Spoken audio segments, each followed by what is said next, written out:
like us to tap into the anatomy of the vagina, seeing as me and Lauren do have a lot of questions to ask, and I don't feel have a clue what's going on down yeah, there. we don't know what's going on. No. So could you just give us a little insight of the actual female Absolutely. anatomy? Thank Let me you. give you the lowdown on your download parts. Yeah. I love it. First of all, can I ask, what do you guys mean when you say vagina?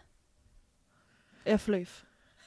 The vagina. I was The kitty cat. Ben's nanny. Ben's Ben punani. Flanagan. Ben Ben Flanagan? Flanagan. Ben Affleck's. Is that a Scottish dialect? What the heck is that? An ancestor. Yeah. The place. The V. Everything down there. This, Yeah. yeah, this is the issue. It's Yeah. not. Would you get your vagina waxed, for example? No, you get Yeah. your maybe Pubic? hairs wax. I think you're on the right track, ladies, but you do need a bit of clarification. Thank you. Okay. Officially, and I recognise that a lot of people, loads of folks use the term vagina to mean the whole shebang, Yes. the whole lady wang.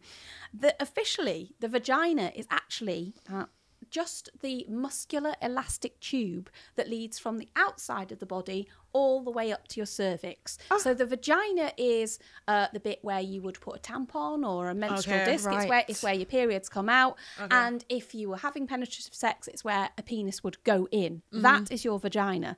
The official name for everything else, or like everything on the outside, is actually the vulva.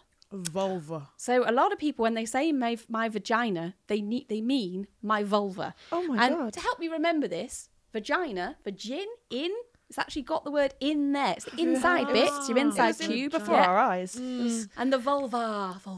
Right. Breathing out is everything on the outside. Now, I've brought along a little friend. Love. This is my plush Val Var. That's her name. Who is she's an educational plush toy. So I can show you all the bits and bobs that you Amazing. have. Christy, would you like to give Val a little snuggle of a Let's cuddle? go. Hey Yeah. Val. Is this little thing here the clitoris? I can understand why you would think that. But actually, if you lift up Val's little hat, which is supposed to represent the clitoral hood, you'll see underneath there is your clitoral glands. This? Yes. This is how big it Now, is?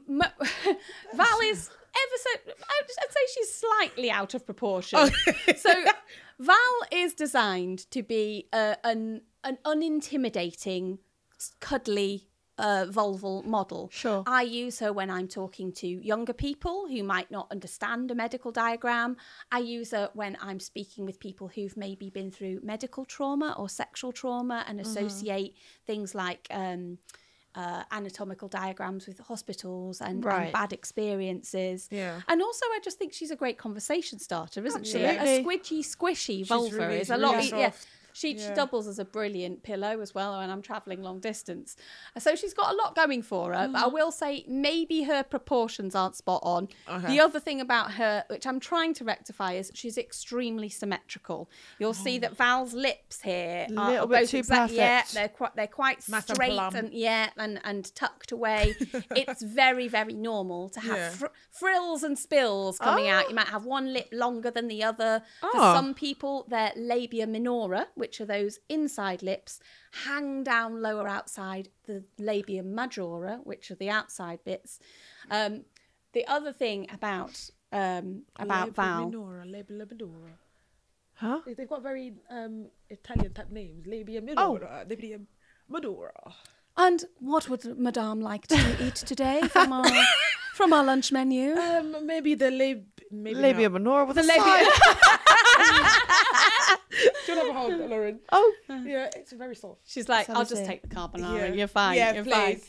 So the little rosebud that you identified there, which I can totally understand why you thought that was the clitoris. That's actually the urethra or your pee hole. oh. It's where your pee comes out. Yeah. The other thing about Val is that she doesn't show the entire internal structure of the clitoris.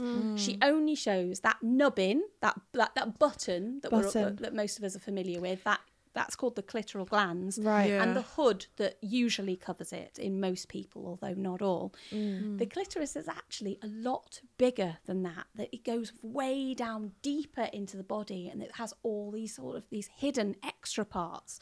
So I have another a little model here, which I'm afraid is a bit chafed and bashed, much like my own. It's seen places, it's seen things. Yeah.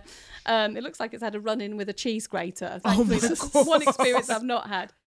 The part that you can see on the outside of the body that that generally people call the clitoris is actually just the tip of a much bigger iceberg.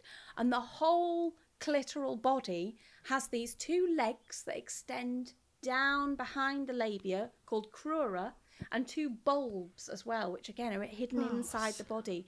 And when you're turned on, this spongy tissue that makes up these crura and bulbs expands and gets hard. It gets firmer, much like a male erection. Right. There's a lot of it's homologous really to male genitalia. So yeah, the clitoris is a lot bigger, a lot She's deeper. amazing. Yeah. So much more than we see on the surface. Yeah. Wow. And any part of like anything other than the clitoris that is for self-pleasure, like The whole lot. I'm sorry, I don't know anything. No, Tell me. You know everything that you've been taught. Yeah. It's not your fault. I know. But actually, although the clitoris is the only organ that is solely designed just for a good time, it's just Right. there for pleasure. Yeah. That whole area of your body is really sensitive and has beautiful potential to feel great. Right. A lot of women are taught that masturbation means just rubbing your nubbin as fast as you can, and that you should go straight for that, like you're playing darts and it's the bullseye. The truth is that you can experiment with lightly pulling or stroking your labia. Yeah, some people are into a little bit of pressure or, I'd be or scared tugging. to like pull it all. It's not going to come off, Christy. You're not like a Mrs. Potato Head.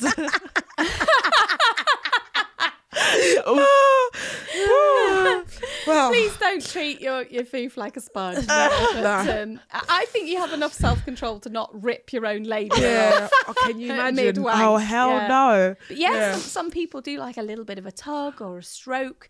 Some people find that putting a bit of pressure on the top of the pubic mound, so Right. just above their clitoris where your pubes grow, particularly if they're also penetrating themselves, can feel really good.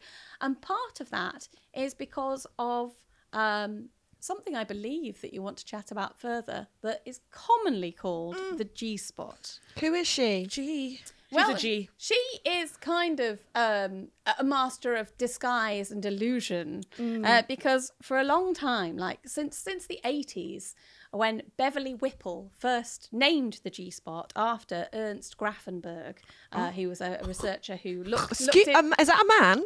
Yes, so Ernst... Would be, wouldn't it? Fucking Well, hell. this is misunderstood. Okay. Damn. Ernst did all sorts of research into vaginas and vulvas in the 50s. Right. But it was actually Beverly Whipple who re-examined his research and then named the G-spot after him in the 80s. And since then, it has caused all manner of issues because people have been looking for this elusive area called the G-spot. Right. It sounds like a very definite thing, right?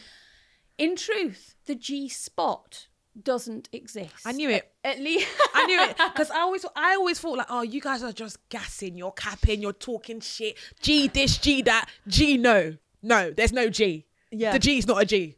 So I knew well, it. there is a little bit more to the story than Okay. just a G. It's not a G. Yeah. So it doesn't exist as what's called a discrete anatomical structure. There is not a one Spot. thing that you can find. If you go and dissect cadavers, which, you know, it's not really very sexy, but yeah, if Christy you when she's pulling off her clit, pulling off her vulva.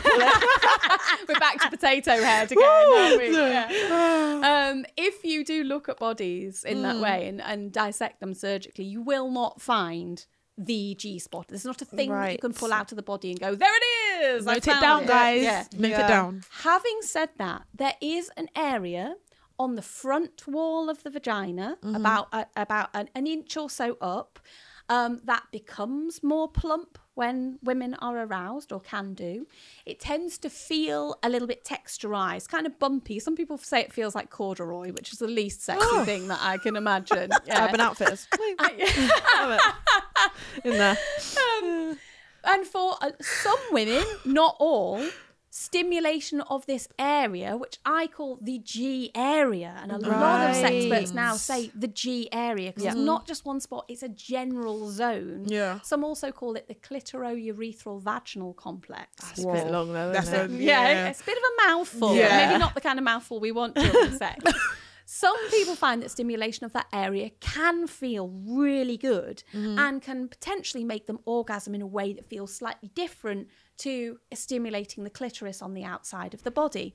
Now, the reason that we now believe that that part of the body can feel great to some people is, do you remember we spoke about how the clitoris is actually much bigger than it looks from the outside, and that glans, that little button, that tip that you can see externally, actually extends a lot bigger internally.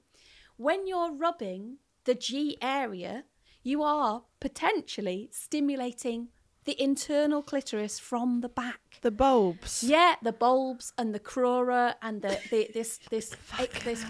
back of the body of the clitoris. Yeah. For some women, that feels amazing. But not all women are built the same. Some people's clitorises are angled differently. Right, so my point is, it's not about length, because people say, I've got a good girth, so that means I can hit your G-spot better. That's maybe not a thing. It's a lie.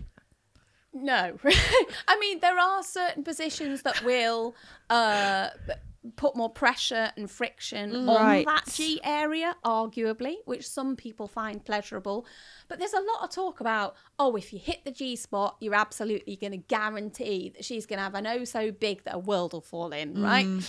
I hate anybody. No, I don't hate anybody. Period. I hate the idea of anything being guaranteed in sex, because it's just not. Sex is not one size fits all. No. There is not one thing that works for everybody. It's about exploration, experimentation, and learning about yourself. Yourself can also change through your life. Yeah. Something that absolutely made you feel whoop-de-doo one day can make you feel boo-hoo the next day. Yeah. Maybe because your body has changed due to aging or hormones or you're on different pills. If you get depressed, then that can affect how your body feels. If you take antidepressants, that can affect how your body feels. Yeah. There's so many ingredients in the mix that can mean that the way your cake is baked changes, you know? So G area. The I will be taking that to my grave. G area is the way forward. Yeah. VIP. Taking my G spot to my G grave. All right. It's worth it if you want to explore stimulating that area. Then sure, go ahead. I will warn you that for some women, it actively doesn't feel pleasant.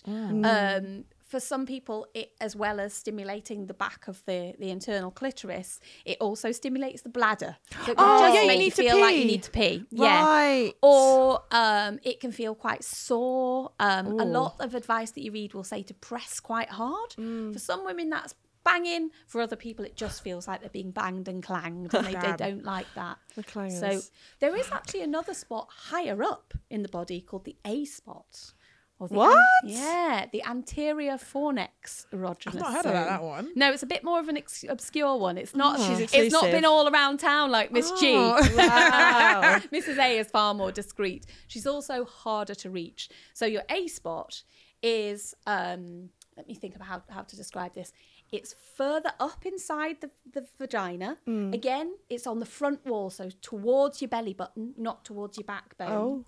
And the A spot is located sort of in a little crevice between where your cervix drops down into the vaginal canal and where the vagina ends. So it's a little cul-de-sac that you've got hidden just underneath your womb. And for some people, stimulating that feels mind-blowing. Wow. So they get really deep orgasms. For other people, it feels like they've gone caving in their own cavern and it's all too much. Yeah. Damn. Jesus. They don't like spelunking in their own spunk zones. Damn. Very hard to reach with fingers alone, sausage or otherwise. So. Thanks for watching that clip. If you want to see more, make sure you subscribe to 4-9 or search Tea at 4 on your favorite podcast app to see the full episode.